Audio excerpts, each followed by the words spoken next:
হুমকি, নিষেধাজ্ঞা কিংবা ইউক্রেনকে সামরিক সাহায্য পাঠানো বাদ যায়নি কিছুই। তবুও থামানো যাচ্ছে না রুশ প্রেসিডেন্ট ভ্লাদিমির পুতিনকে। ইউক্রেনের নিয়ন্ত্রণ প্রতিষ্ঠায় অভিযান অব্যাহত রেখেছে তার সেনারা, যার শঙ্কার মুখে ফেলে দিয়েছে ইউক্রেন যুদ্ধ বন্ধে ট্রাম্পের নির্বাচনী প্রতিশ্রুতিকে। অবশ্য চেষ্টায় কোনো খামতি রাখছেন না ট্রাম্প। নিয়মিত ফোনে কথা বলছেন রুশ প্রেসিডেন্টের সঙ্গে, কিন্তু সকালে ট্রাম্পকে ফোনে এক কথা বলে সন্ধ্যায় পুতিন বোমা মারছেন ইউক্রেনে। এমন যখন পরিস্থিতি, তখন শেষ চেষ্টা হিসেবে সশরীরে পুতিনের সঙ্গে বসার ঘোষণা দেন ট্রাম্প। 15 আগস্ট আলাস্কায় ওই বৈঠকে নির্ধারিত হবে ইউক্রেনের ভাগ্য।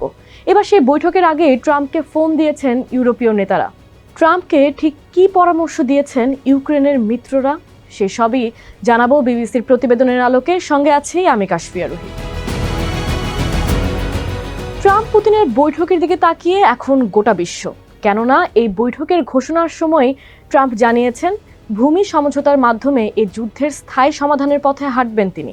আর ট্রাম্পের এমন সিদ্ধান্তে নাখোশ ইউক্রেন ও তার পশ্চিমা মিত্ররা, কেননা ভূমি ছাড় দেবে না বলেই দীর্ঘ 3 বছর ধরে রাশিয়ার সঙ্গে যুদ্ধ করছে তারা।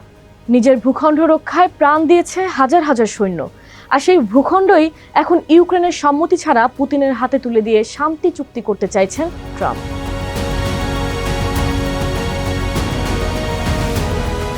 ট্রাম্প পুতিন বৈঠকের মাত্র 2 দিন আগে মার্কিন প্রেসিডেন্টের সঙ্গে ভার্চুয়াল বৈঠক করেছেন ইউরোপীয় নেতারা, যার মূল আলোচ্য বিষয় ছিল ইউক্রেন যুদ্ধ বন্ধের স্থায়ী উপায় খুঁজে বের করা।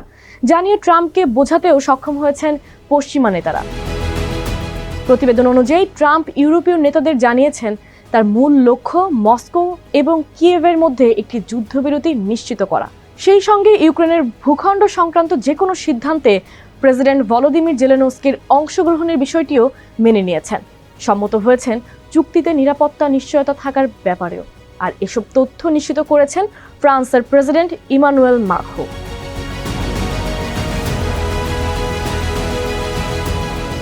পুতিনের সঙ্গে বৈঠকে বসার আগে ট্রাম্পের সঙ্গে ভার্চুয়াল এ বৈঠকে অংশ নিয়েছিলেন ইউরোপের অনেক শীর্ষ নেতা, যাদের মধ্যে ছিলেন যুক্তরাজ্য, ফ্রান্স, জার্মানি, ইতালি, ফিনল্যান্ড ও পোল্যান্ডের রাষ্ট্রপ্রধানরা।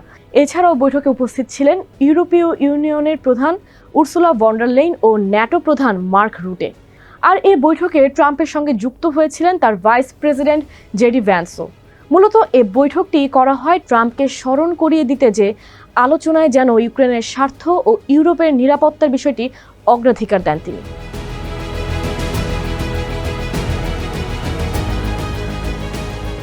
বৈঠকের সময় যখন ঘনিয়ে আসছে, তখন পুতিনকে হুঁশিয়ারিও দিয়েছেন ট্রাম্প, যেখানে তিনি বলেছেন রাশিয়া যদি যুদ্ধ থামাতে ব্যর্থ হয় তবে খুবই কঠোর পরিণতি ভোগ করতে হবে তাদের। সেই সঙ্গে তিনি আরও বলেছেন যদি শুক্রবারের বৈঠক ভালো হয় তবে তিনি দ্রুতই দ্বিতীয় বৈঠকের আয়োজন করবেন, যেখানে পুতিন ও জেলেনস্কি দুজনেই থাকবেন। আর ট্রাম্পের এমন হুঁশিয়ারির পর বৈঠকের ফলাফল নিয়ে ফের উদ্বেগ দেখা দিয়েছে ইউরোপীয় নেতাদের মধ্যে। কেননা যদি পুতিন ট্রাম্পকে রাজি করিয়ে ইউক্রেনের কিছু ভূখণ্ড ছেড়ে দেওয়ার বিনিময়ে যুদ্ধবিরতিতে সম্মত হন, তবে ইউক্রেনের অবস্থান আরও দুর্বল হয়ে যাবে।